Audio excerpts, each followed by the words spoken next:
Sean todas y todos bienvenidos al curso de redacción de artículos científicos. Nos encontramos en la parte 3, el método, y el día de hoy veremos el tema 3.2, instrumentos y técnicas de recolección. Particularmente, el contenido de la sección está estructurado en 5 partes. Primero veremos apuntes sobre el uso de instrumentos. Vamos a hacer un breve repaso. 2, apartado de instrumentos. 3, redacción del apartado de instrumentos. 4, técnicas de recolección. Y 5, redacción de técnicas de recolección de datos. 1. Apuntes sobre el uso de instrumentos. Como lo hemos dicho con anterioridad, aunque este es un curso de redacción de artículos científicos, vale la pena hacer una pequeña revisión o repaso de algunos de los conceptos más importantes sobre el tema. Y vamos a comenzar con el de tipo de instrumentos. De forma muy general podemos clasificarlos en instrumentos de rendimiento óptimo o de rendimiento típico. Los de rendimiento óptimo se utilizan para identificar el nivel de habilidad, destreza o competencia en determinada variable. Y en estas pruebas existen respuestas correctas o incorrectas. ¿Estamos bien o estamos mal? Por otro lado, las pruebas o instrumentos de rendimiento típico son aquellos que se utilizan para conocer la opinión, frecuencia de una conducta o el posicionamiento del respondiente sobre una variable o tema en particular. Por ello, en estos casos no hay respuestas correctas o incorrectas. Enseguida vamos a hablar de los formatos de respuesta, que es la forma en que se puede contestar. Tenemos en primer lugar el de elección binaria o dos opciones.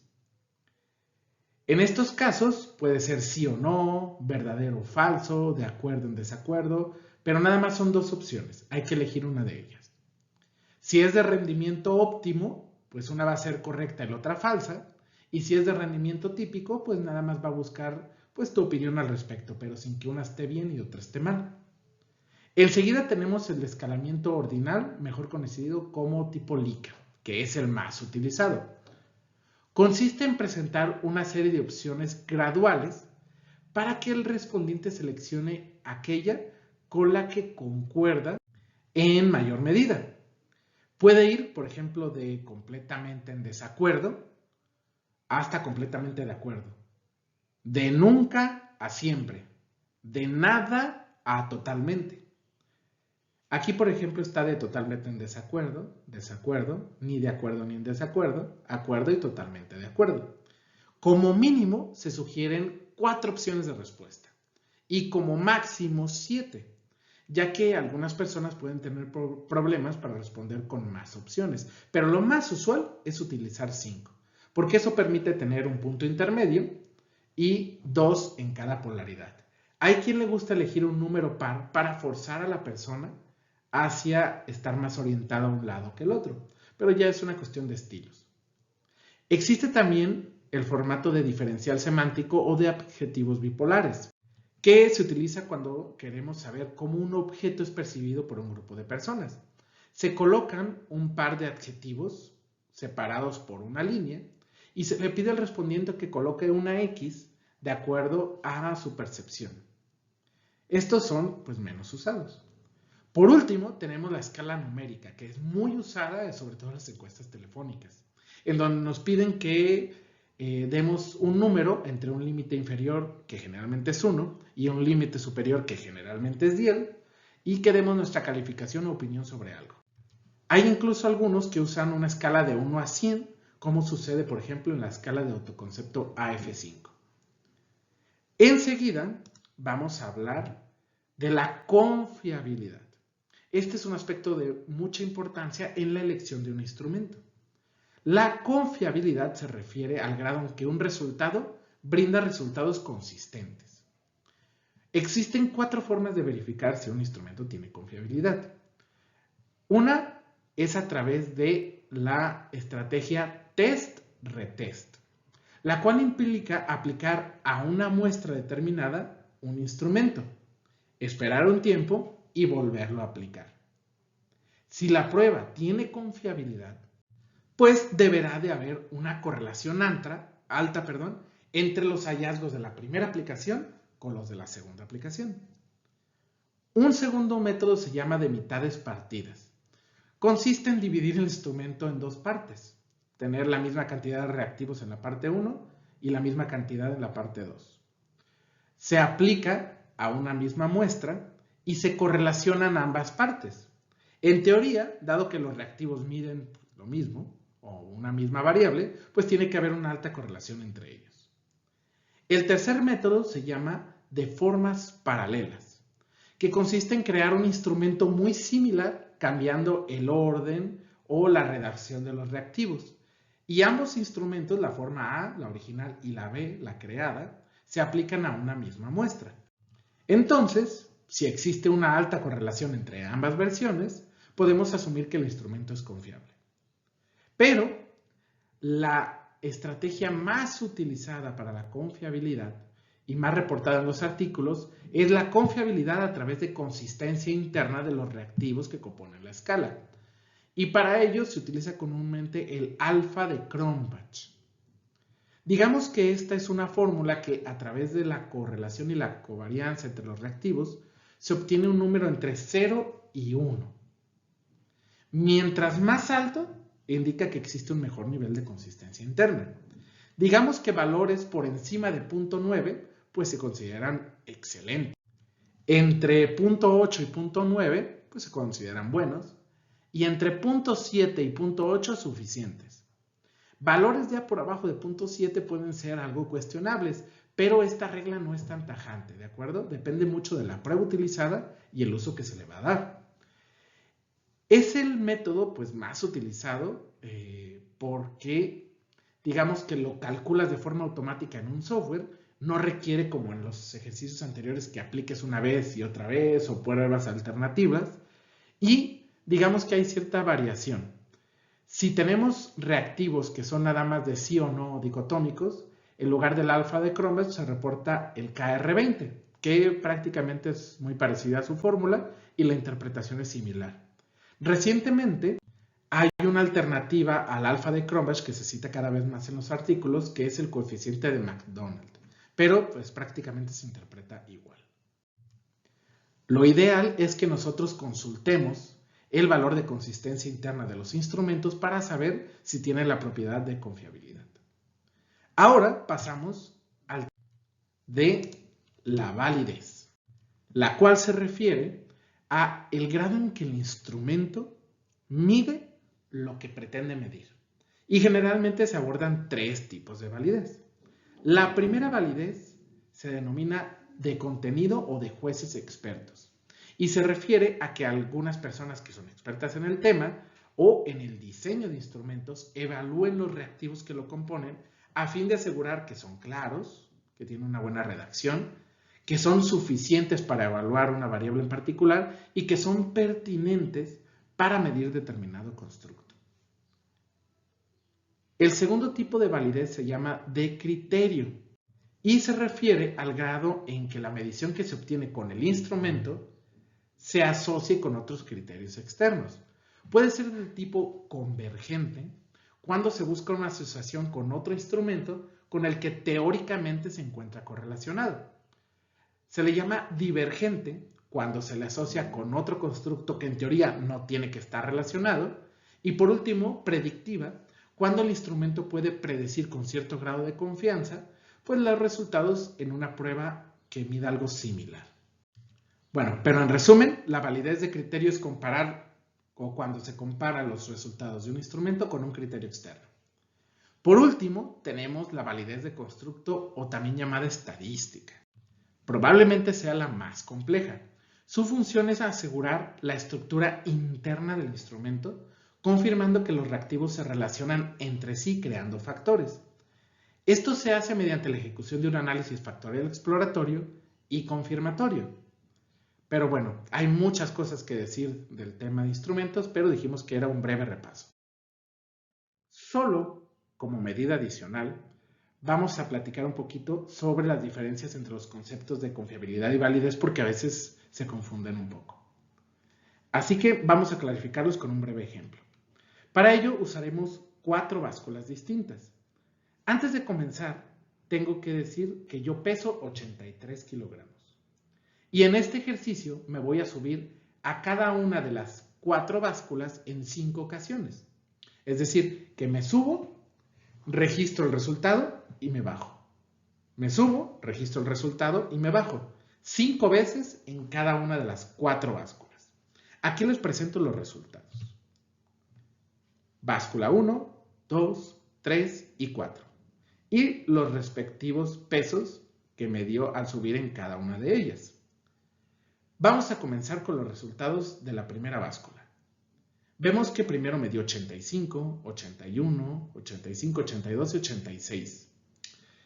Podemos notar que aquí no hay confiabilidad porque los resultados no son consistentes. Y tampoco hay validez porque en ningún momento nos dijo que peso 83 kilogramos, que es lo que realmente mido. Perdón, peso. La báscula número 2, fíjense los resultados que nos dio. 80, 80, 80, 80, 80 y 80. Es decir, que para ella peso menos. Podemos decir que esta báscula es confiable porque da resultados consistentes, pero no es válida porque no está midiendo lo que pretende medir. Vamos a ver la báscula 3. 83, 83, 83, 75 y 83. Ok. Podemos decir que en este caso no hay confiabilidad porque no hay consistencia siempre. Tenemos ahí un dato que de repente se sale. Aunque sí tenemos cierto grado de validez porque la mayoría de las veces sí midió lo que pretende medir. Ahora vemos la número 4. 83, 83, 83, 83. Solo esta tiene confiabilidad y validez.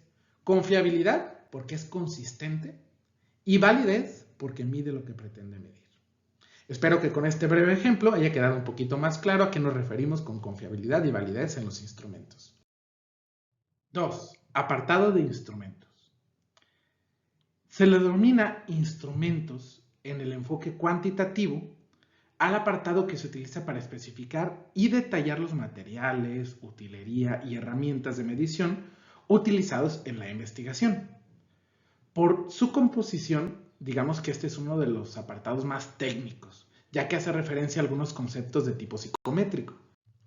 Como sucede con otras secciones, digamos que es un poco diferente la redacción en una tesis que en un artículo científico. Por ejemplo, dado que en la tesis se puede extender un poco más, se suele separar o segmentar este apartado en 3 partes.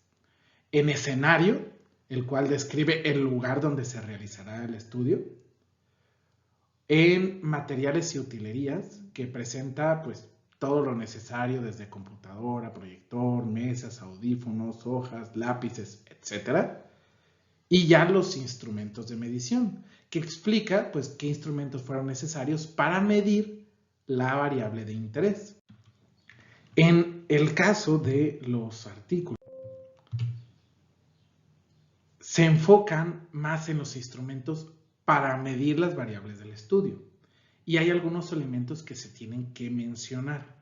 El primero de ellos es la referencia, es decir, años y autores, adaptadores o traductores de las pruebas. Hay que citar al autor original y la adaptación o traducción que se utilizó.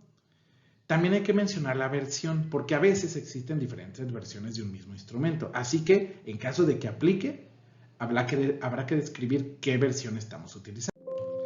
Lo siguiente a mencionar es la cantidad de reactivos, que es el número de preguntas o de ítems que componen el instrumento. La mayoría de las veces, estos instrumentos tienen algo que se llama factores, dimensiones o subescalas. Por ejemplo, puede existir un instrumento que mida victimización escolar y que tenga 20 reactivos, pero de esos, 7 de 20 evalúan victimización de tipo física. Otros 7 evalúan victimización relacional y los 6 restantes evalúan victimización verbal. Eso significa que puedo tener la puntuación total de victimización cuando considero todos los reactivos y una puntuación por cada dimensión. En dicho sentido, se deben describir los factores que componen el instrumento y se agrega pues una breve descripción de cada uno de ellos. De manera opcional, o tomando en cuenta también el espacio que tengamos disponible, se puede agregar un reactivo como ejemplo por cada uno de los factores, excepto en los casos en los que el instrumento tiene copyright. También hay que mencionar sobre el formato de respuesta. Este es, si es, como lo habíamos visto con anterioridad, dicotómico, escalamiento ordinario tipo Likert, diferencial semántico o con valor numérico. Y en cualquier caso hay que detallar las opciones de respuesta. Es decir, eran 5 opciones de nunca a siempre o 4 opciones. Hay que especificarlo. Enseguida también hay que mencionar la calificación, valoración y sentido de la medición, porque algunos instrumentos cuentan con baremos o puntos de corte para que se clasifiquen sus resultados. Si se hace uso de alguno de ellos, pues hay que detallarlo. Y también se especifica la dirección de las puntuaciones. Por ejemplo, si se obtiene un número, hay que especificar qué implica si se incrementa o disminuye. Es decir, si obtenemos un valor como un instrumento, podemos decir si al incrementar se indica que hay más o menos victimización, por decir un ejemplo. También hay que decir si hay o existe la presencia de lo que se llaman reactivos o puntuaciones inversas. Es decir, que en lugar de calificarse como el resto del instrumento, están invertidos.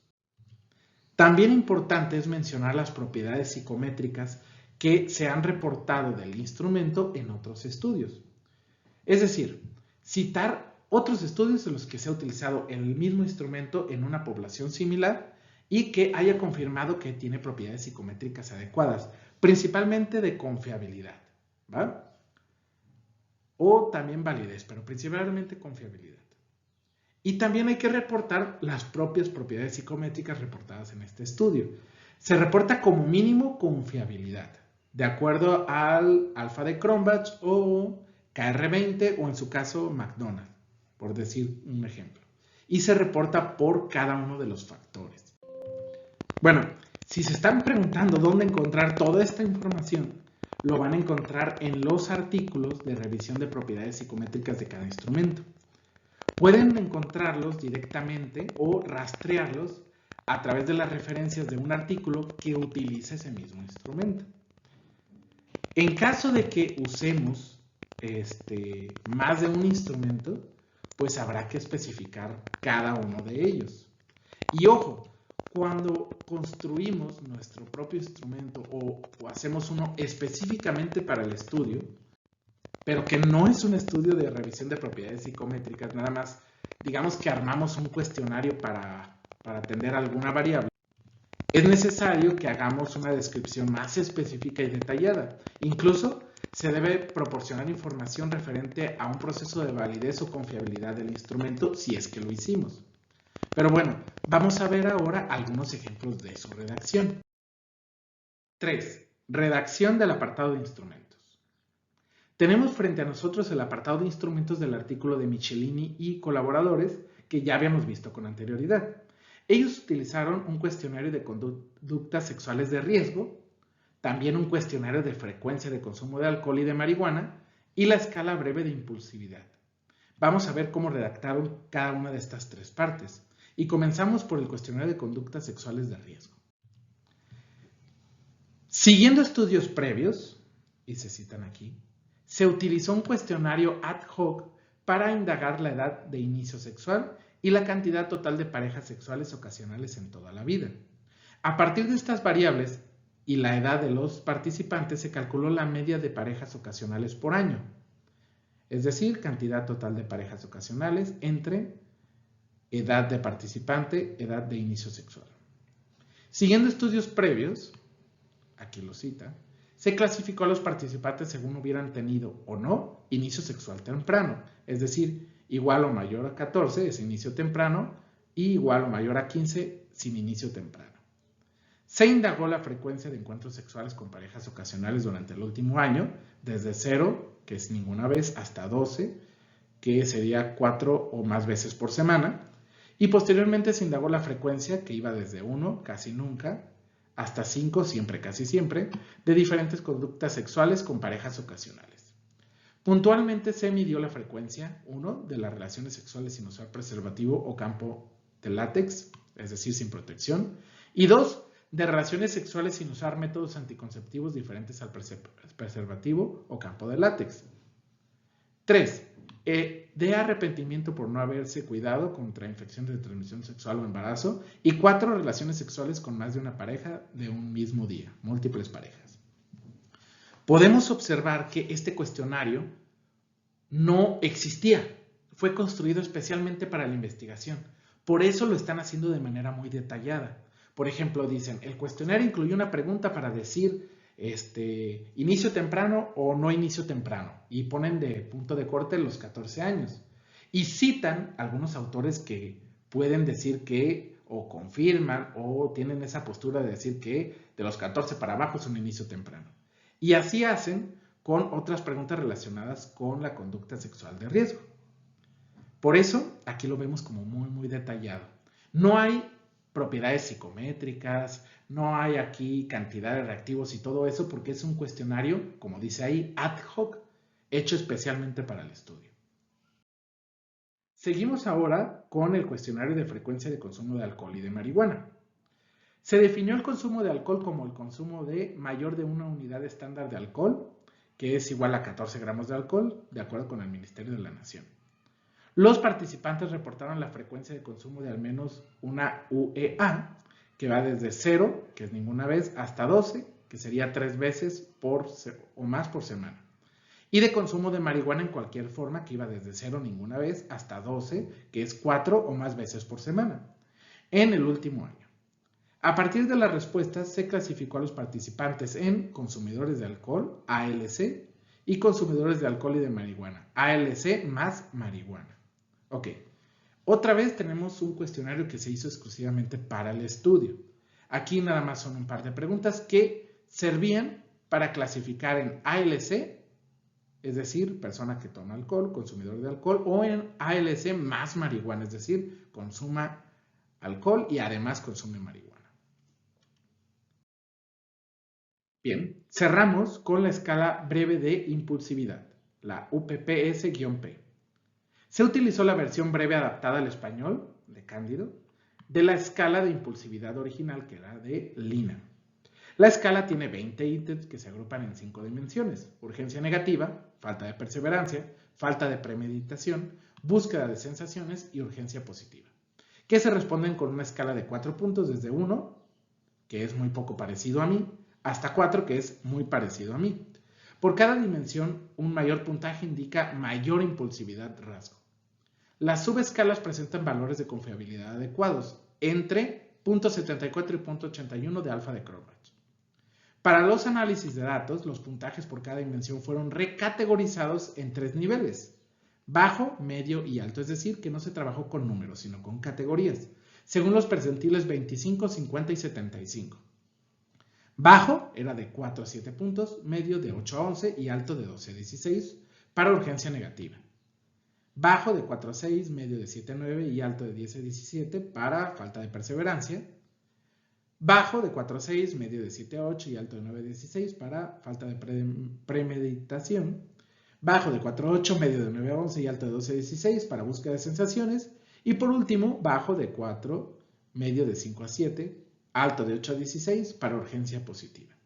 Podemos observar aquí que la descripción incluye la referencia original, la adaptación, la cantidad de reactivos, los factores, el formato de respuesta, el sentido de la medición y también las propiedades psicométricas. También incluye la clasificación y la calificación de los puntajes. Este es el tipo de descripción que nosotros utilizamos en mayor medida porque tomamos instrumentos ya publicados, por decirlo de alguna manera. Pero vean la manera en que se redacta y los elementos que debe de contener.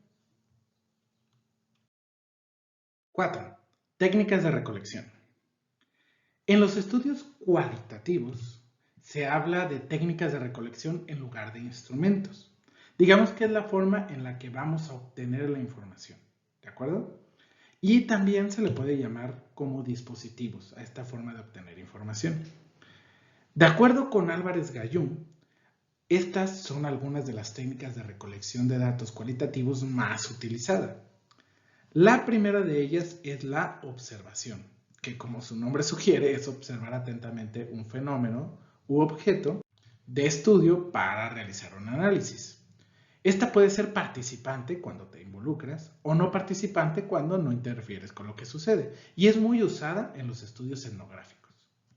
Enseguida tenemos las entrevistas, las cuales son pues conversaciones pero con una estructura y un propósito determinado. Se busca entender el mundo desde la perspectiva de quien está siendo entrevistado. Existen diversos tipos, como es la entrevista breve, estructurada, semiestructurada o a profundidad. Lo más usual es usar la semiestructurada, donde se tiene un guión preestablecido, pero se puede profundizar, cambiar o flexibilizar a partir de las respuestas que está dando la persona. Los grupos focales, que algunos denominan entrevistas grupales, consisten en reunir entre 6 y 12 personas para conversar y discutir sobre un tema en particular. El investigador puede moderar las participaciones y guiar la conversación o dejar que ésta fluya libremente.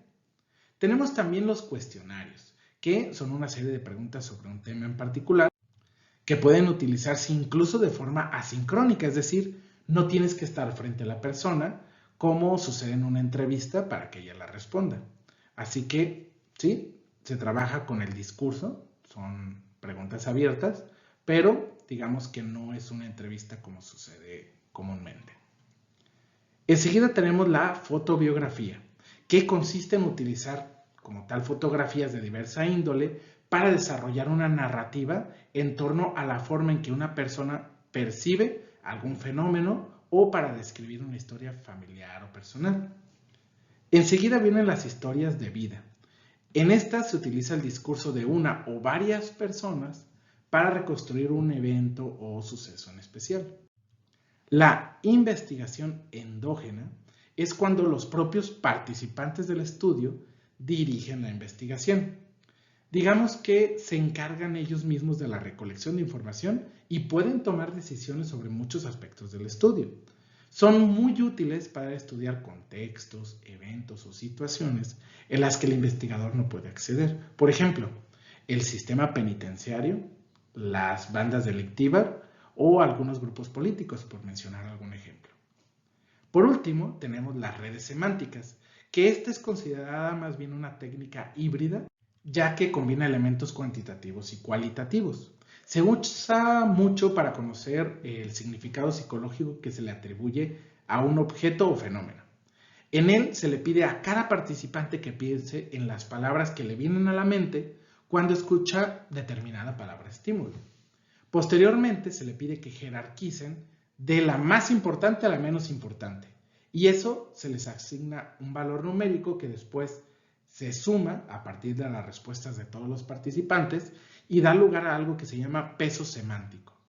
Con esto se detectan las palabras pues, que se repiten en mayor medida y que se les da también mayor importancia y se identifica la forma en que se construye pues, el significado psicológico de un objeto.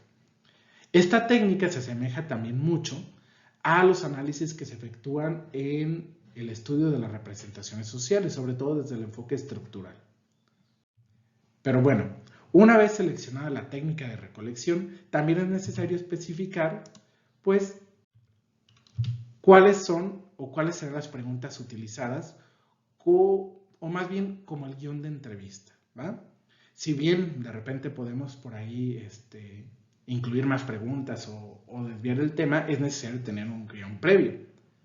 En la tesis se pueden incluir en los anexos pues una reseña más detallada de las preguntas, pero en los artículos suele ser así como muy breve esta enunciación.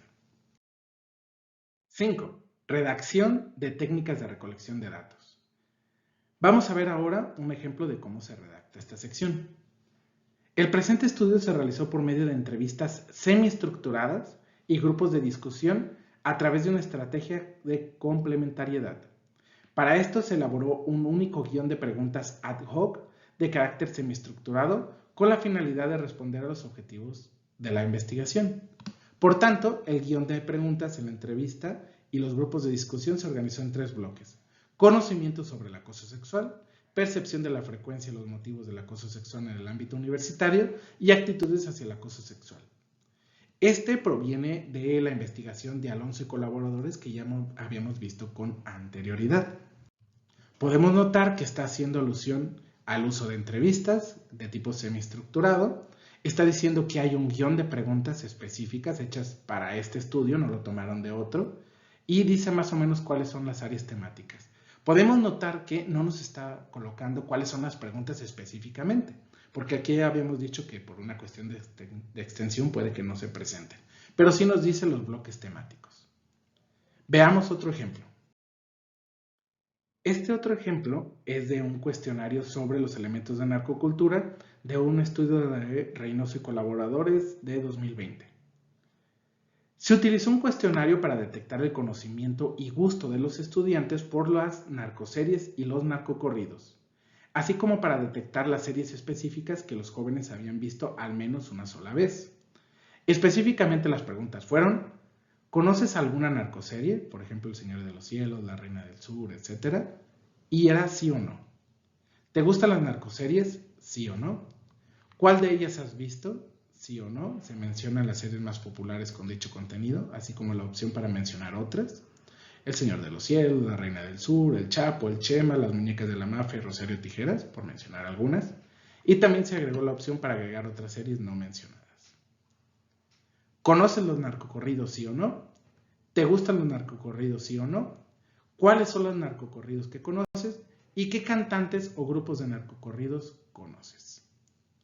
Bien, en este otro ejemplo vemos que son preguntas un poco más cerradas y que solo en algunas de ellas se puede profundizar un poco más. Por eso se habla que esta estrategia no es entrevista, sino cuestionario. Bien, como parte final de la presentación tenemos el resumen y la lista de verificación del tema.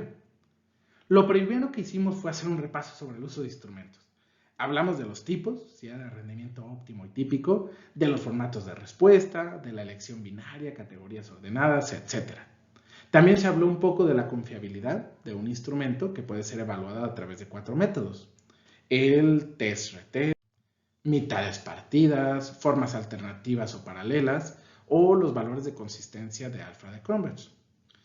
Y para cerrar ese apartado de los apuntes, también vimos el concepto de validez, entendida como la propiedad de un instrumento de que mida lo que pretende medir. Y vimos 3 tipos de validez: de contenido o jueces, de criterio y de constructo. Cuando ya abordamos el apartado de instrumentos, vimos que hay algunos elementos que debemos de mencionar. Particularmente, tenemos que incluir la referencia, la versión, la cantidad de reactivos, factores o dimensiones, ejemplo de reactivo por factor, que puede ser opcional, el formato de respuesta, la calificación, valoración y sentido de la medición, propiedades psicométricas reportadas en otros estudios y propiedades psicométricas de ese estudio. También vimos que en el caso de los estudios cualitativos, pues hablamos más bien de técnicas de recolección en lugar de instrumentos. Y es la forma en la que se obtiene la información como tal. Hablamos de observación, entrevistas, grupos focales, cuestionarios, fotobiografías, historias de vida, investigación endógena y redes semánticas como técnica híbrida. Y también, como sucedió con el apartado cuantitativo, vimos algunos ejemplos sobre la forma en que se puede redactar. Lo ideal es también estar consultando otros estudios para ver los estilos y construir el nuestro a partir de ver más o menos cómo se redacta, no exactamente copiándolo, recuerden eso. Bueno, finalmente dejaremos la lista de verificación del tema y, como siempre decimos, será necesaria retomarla cuando ya tengamos nuestro borrador. Estos elementos son: primero, ¿se incluye la referencia correcta del artículo? 2. ¿La versión utilizada es adecuada para la muestra del estudio? 3. Se menciona dentro de la descripción del instrumento la cantidad de reactivos, los factores o dimensiones, el formato de respuesta, la calificación, valoración y sentido de la medición, las propiedades psicométricas reportadas en otros estudios y las propiedades psicométricas del estudio. Si tenemos eso, podemos decir que, listo, el apartado de instrumentos es correcto. Esperamos que el video haya sido claro y enriquecedor. Recuerden anotar sus comentarios, dudas o sugerencias al finalizar esta presentación. Que tengan una excelente semana. Saludos.